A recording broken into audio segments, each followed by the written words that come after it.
Hola, sean bienvenidos. Encantado de conocerlos.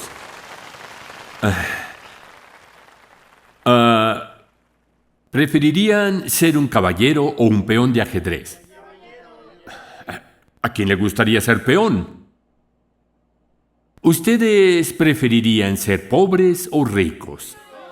Sí, todos quieren ser líderes. Debemos ser líderes. Nacimos para ser líderes. Debemos encargarnos de nosotros mismos. ¿Cómo se le dice a alguien que está esclavizado? Se le dice prisionero. Ellos son capturados y esclavizados. Curiosamente, algunos prefieren ser esclavizados. Pensemos un momento acerca del significado de ser un líder.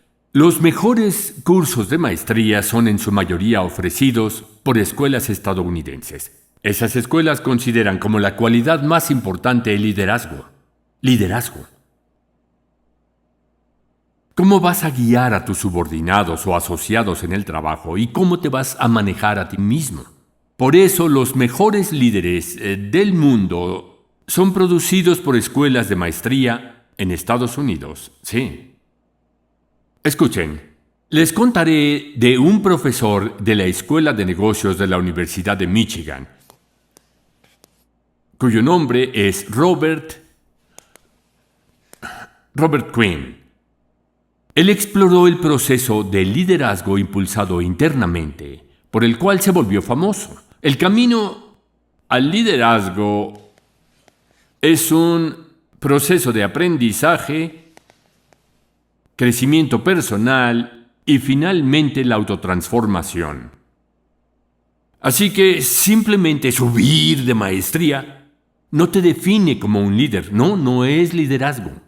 Aunque estés en el puesto, no significa que seas líder. Un líder solo se forma cuando atraviesa un proceso de aprendizaje, crecimiento y cambio personal. Si no quieres aprender insistiendo y aferrándote a los viejos paradigmas, no eres líder. Por eso, nuestro seminario de Un Día y Academia del Éxito son oportunidades para que los individuos aprendan y crezcan. Si no aprendes, no adquieres conocimiento y no puedes crecer. No por estudiar una maestría serás un líder. Al adquirir conocimiento hay dos procesos, aprender y estudiar. El primero es aprender y no puedes simplemente detenerte ahí. Aprender es un proceso activo o pasivo. Es un proceso pasivo. ¿Alguien más te enseña? Por eso no puedes quedarte en solo aprender. ¿Qué necesitas? Estudiar. Estudiar es practicar. El proceso de aprender no toma mucho tiempo, pero estudiar o practicar sí. ¿Alguien aprendió a manejar con su esposo? Sí, los esposos discuten como locos al enseñar a conducir. Aprender solo toma unos minutos. Pisa suavemente el acelerador y acelera lentamente, lento. Gira lentamente a la izquierda para ir a la izquierda y derecha para la derecha. Solo toma 3 minutos enseñarlo. Pero aplicarlo es mucho más difícil. ¿Quién debe practicar? Tú, por supuesto. El maestro enseña, pero la parte de la práctica depende totalmente de ti. Esto es aprender y estudiar.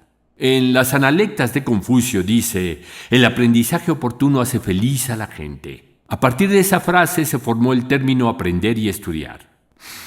El aprendizaje oportuno hace feliz a la gente, dice la primera oración. Continuando, hay una escuela llamada Universidad Carnegie Mellon. En esa escuela estaba el profesor Randy Pausch.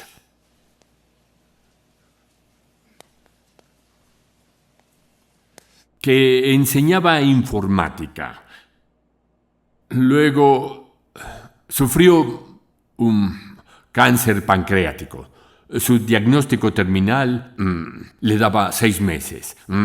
Luego del diagnóstico, ¿qué creen? Decidió que iba a dar su última conferencia.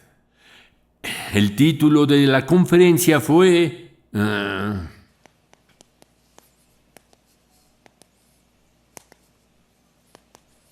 que dice, realmente lograr tus sueños de infancia. ¿Para quién era la plática? Para sus estudiantes de la universidad. Él habló de alcanzar los sueños de infancia. Se refirió al llamado...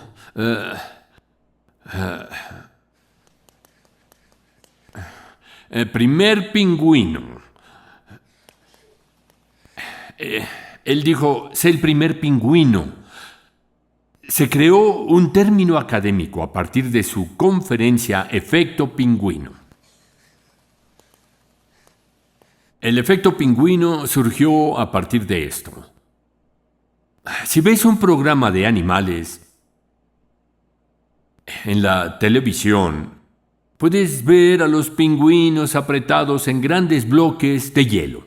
Los pingüinos no pueden volar. Así que para sobrevivir tienen que meterse al agua para cazar peces.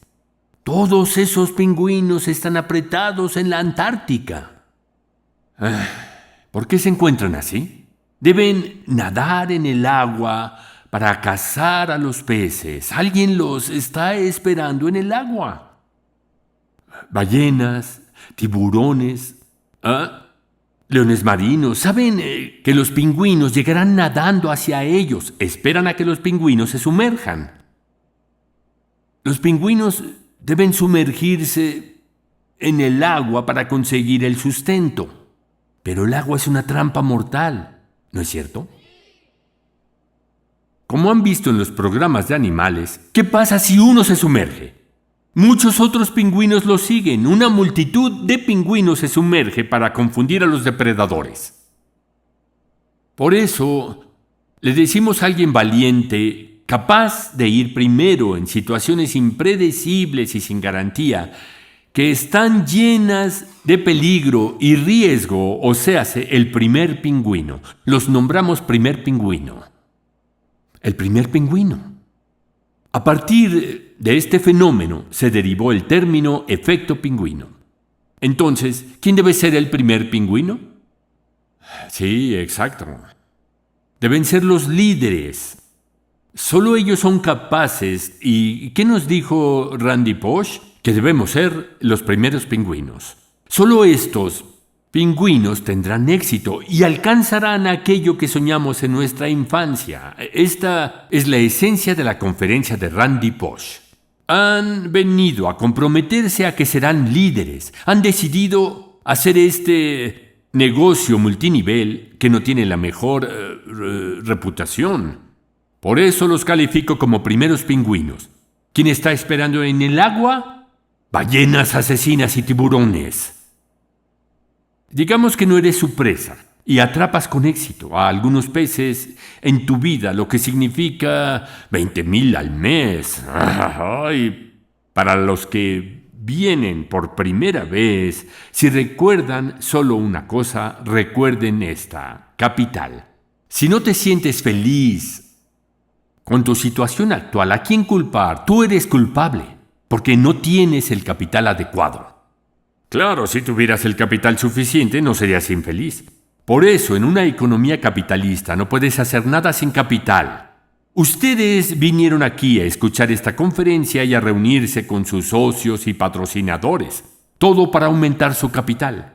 ¿Qué capital tienen los atomianos? Su red, sí, su red. Tus ingresos son determinados por el tamaño y la calidad de tu red. Puedes compararlo con una red de pesca. Tu red debe tener un tamaño específico. No importa si es grande, si está rota no tiene valor. Déjenme remarcar lo que determina la calidad de su red. Es la confianza.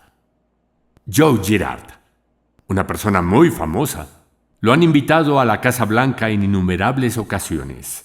Ya adivinarán con seguridad su carácter y personalidad. Apenas se graduó de la secundaria. y lo expulsaron por golpear a un profesor que lo menospreciaba. Desde entonces tuvo alrededor de 40 trabajos. A los 35 años se quedó sin un centavo porque lo estafaron. Cuando vio que su esposa e hijos morían de hambre en su casa, decidió que los iba a apoyar sin importar lo que sucediera. ¿No es admirable? Definitivamente noble. Así que se decidió a llevar el pan a la mesa.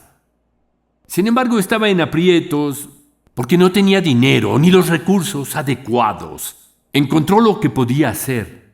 Podría ser vendedor o agente de seguros sin ninguna inversión. Entonces se volvió vendedor de autos. ¿Y qué pasó? Durante 12 años estuvo en el libro de récord Guinness. ¿Por qué? Alcanzó logros increíbles, escribió libros que se volvieron bestsellers, se volvió una celebridad e hizo apariciones en grandes corporaciones y hasta lo invitaron a la Casa Blanca. No fue el dinero lo que convirtió a este hombre en celebridad, sino su carácter. Este lo hizo famoso. Miren estos increíbles récords. ¿Cómo le fue? En algunos días vendía 18 autos. Los vendedores de autos logran vender varios autos al mes, pero Joe vendía 6 autos al día en promedio. Estos récords al día de hoy no han sido superados. El hombre que dejó la secundaria logró llegar al Salón de la Fama junto con Henry Ford, el rey de los automóviles. Observarán cuán importantes fueron sus logros. No pudo haber estado más comprometido con la venta de autos. Un día Joe fue al funeral de la madre de un amigo suyo, una situación triste. Al leer el panfleto conmemorativo de la fallecida que describía su vida y sus logros, se preguntó algo. ¿Cómo sabían cuántos de estos panfletos debían prepararse para el día de hoy? Le ganó la curiosidad, así que decidió preguntar cuántos panfletos prepararon. Le respondieron que prepararon 250 panfletos. 250 panfletos. Y recordó que uno de sus clientes era pastor y preguntó si el pastor asistía a distintos eventos como funerales o bodas. El pastor dijo que sí. Le preguntó al pastor cuántos asistentes hay en funerales y le dijo que como 250.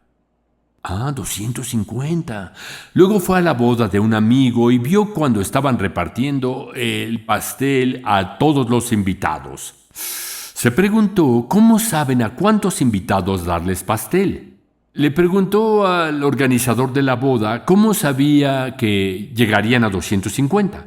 A partir de tanto suceso, nombró a este principio en su libro como la ley de los 250 de Joe Girard. ¿Qué significa? Las bodas y los funerales son eventos importantes en la vida de los humanos y los invitados a estos eventos deben tener relaciones muy cercanas con el titular. Entonces, llegó a la conclusión de que el número promedio de relaciones personales de un individuo es de 250. Luego, se dio cuenta que cometer un error con un cliente puede causar perder 250. Es una posibilidad. Él escribió que trataba a cada cliente suyo como si estuviera tratando a 250 clientes distintos. Sin embargo, al principio le era muy difícil. ¿Por qué? Porque unos se veían ricos y otros se veían pobres. No podía tratarlos igual. A los ricos los trataba mejor que a los que parecían trabajadores de la construcción. Dijo que le tomó al menos un año entrenarse para tratar a todos por igual. Él consiguió vender 6 autos en promedio al día y 18 en buenos días. ¿Hizo llamadas en frío? En realidad no. Casi no hizo llamadas en frío. La gente que le compraba autos pasaba la voz diciendo que le compraran a Joe. Todos acudían a comprarle. Si vendía 18 autos en un día de 8 horas, ¿cuántos vendía por hora? Más de 2 autos por hora. En menos de 15 años de trabajo ganó más de $100,000 al año. ¿Qué otros esfuerzos asumió después? Dio conferencias en Ford, GM, Chrysler. El desertor de secundaria era muy popular. Todos buscaban sus consejos. Sí, esta fue su estrategia. Prestó más atención a los clientes después de la venta que durante. En cuanto un cliente compraba un auto, Joe se aseguraba de que el consumidor no se tuviera que preocupar por el auto. Por ejemplo, señor fulano, el automóvil necesitará después una pieza nueva aquí y otra por allá. O, señora, su auto nuevo necesitará servicio. En cuanto le compraban, cuidaba a sus clientes en el proceso. Sí. Cuando debían cambiar de auto, todos regresaban con él. Así cuidaba a sus consumidores. Su ley de los 250 se resume de voz a voz.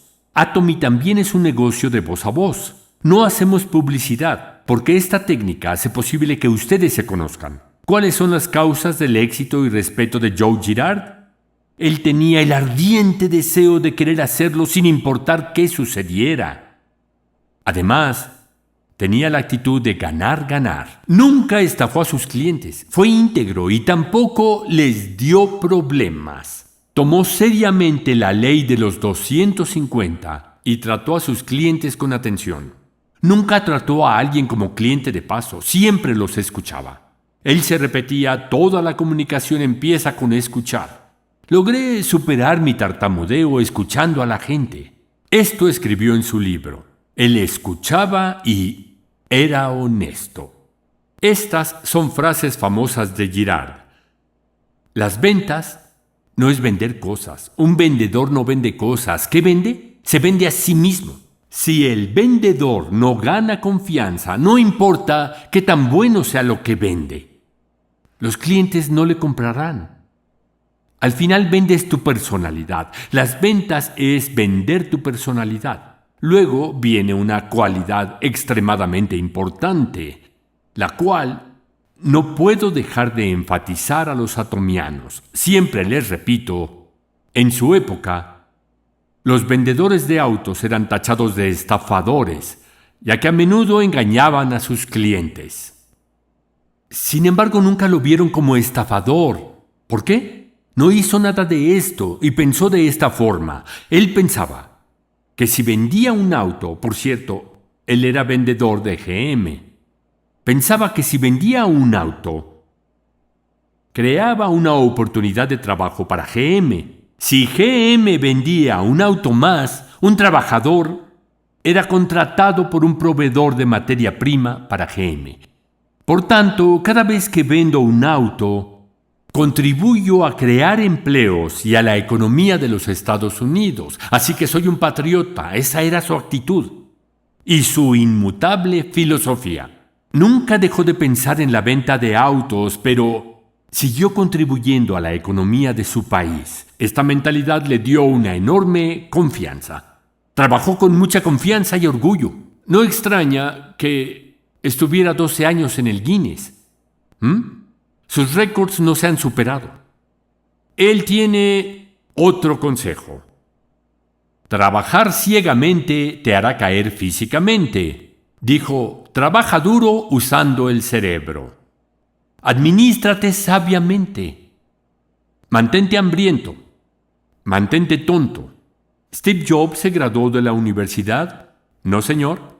Dejó la escuela. Esas fueron sus palabras en la ceremonia de graduación de Stanford. Dijo, mantente hambriento, mantente tonto. Mantente hambriento, anhela con desesperación, como si estuvieras hambriento, desea desesperadamente. En otras palabras, ten un deseo ardiente. Y mantente tonto es no pensar demasiado. Mantente fiel a tu compromiso, con metas a largo plazo. No pienses mucho ni te pongas objetivos pequeños. Los líderes cumplen su palabra, aunque pueda traerles pérdidas. Sí, las cartas rojas traen supervivencia. Solo cuando estás dispuesto a sufrir pérdidas, tus líneas pueden sobrevivir.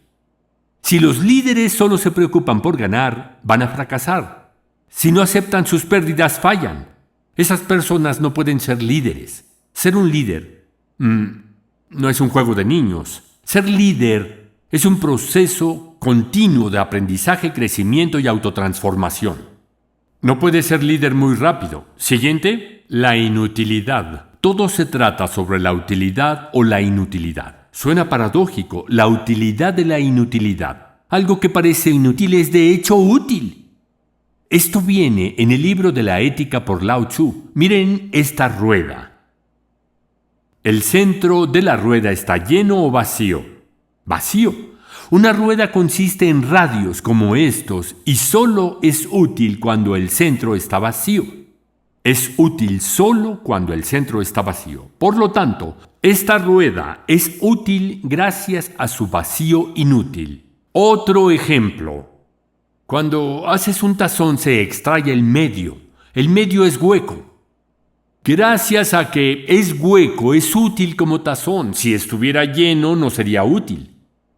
Cuando construyes una casa, hay habitaciones de forma cuadrada con hoyos que van a ser las puertas. Son aberturas vacías. Solo así pueden cumplir su propósito. En otras palabras, si una persona es demasiado perfecta, es inútil. Si alguien se concentra en evitar cualquier pérdida y se esfuerza por evadirla, es un inútil. Ese tipo de ser humano no es anhelado. Por eso nuestros maestros reales se ven poco deseables. Yo creo que les falta algo en alguna parte. Repito que por eso son alcanzables. Los que son demasiado perfectos no tienen amigos. Sí, las demoras apresuradas llegan al destino. Confucio. Si estás demasiado apresurado, demorarás la llegada al destino. En una de las analectas, uno de los estudiantes le preguntó a otro cuál era un político exitoso. Señor, ¿cuál es la mejor forma de gobernar? Y luego vino la respuesta. No apresurarse. No apresures las cosas para obtener resultados rápidos. No pienses en las pequeñas ganancias. No te obsesiones con las pequeñas ganancias. Es igual que con las pérdidas. Apresurarte te causará demora y tardarás en llegar a tu destino. Obsesionarse con las pequeñas ganancias evitará que alcances grandes logros en tu vida. Eso decía Confucio. Creo que él ya había pensado en un negocio de mercadeo en red. Él dijo que no te apresures a alcanzar maestrías más altas o pienses en acumular dinero con rapidez porque arruinarás todo. Finalmente, la conclusión de la conferencia. Si los socios no confían en sus patrocinadores, la organización se caerá en pedazos. El liderazgo de un patrocinador nace de su responsabilidad, de cumplir su palabra, de su espíritu de bien común y de sus capacidades. Un espíritu de bien común no es sufrir por el grupo, es coordinar por el bien común. Ni una sola persona ha tenido éxito buscando solo ganancias personales. ¿Acaso no buscan el éxito con este negocio? No digo que se sacrifiquen, sino que hagan trabajo de caridad. Busca el bien común y el bien personal, pero perseguir el bien común como tal traerá beneficios a todos los involucrados. Siguiente. Los patrocinadores no pueden ignorar la lista de deseos de sus socios. Algunos socios no pueden cumplir sus sueños de infancia debido a su difícil situación económica. No pisen sus frágiles sueños. Tienen sueños igual que los demás. Si se cumplen sus sueños, prosperará el negocio. De eso estoy hablando, ¿sí? Las 5 virtudes del general que se mencionan en el arte de la guerra. Primera, el general o líder debe ser sabio, debe saber del negocio Atomy. La siguiente virtud requerida en la lista es la confiabilidad. La tercera es la benevolencia. Los líderes deben ser compasivos. Respetar la lista de los deseos de los demás es un ejemplo de compasión. El negocio está condenado sin compasión.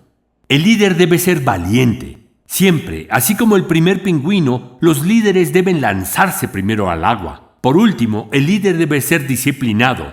La disciplina es diferente a ser estricto. Debe ser justo, imparcial y neutral. Digamos que patrocinas a tu hija y a alguien que no conoces. Harías todo lo posible por ayudar a tu hija, pero nada por el extraño. ¿Eso es ser equitativo? No. esa línea está destinada a tener problemas.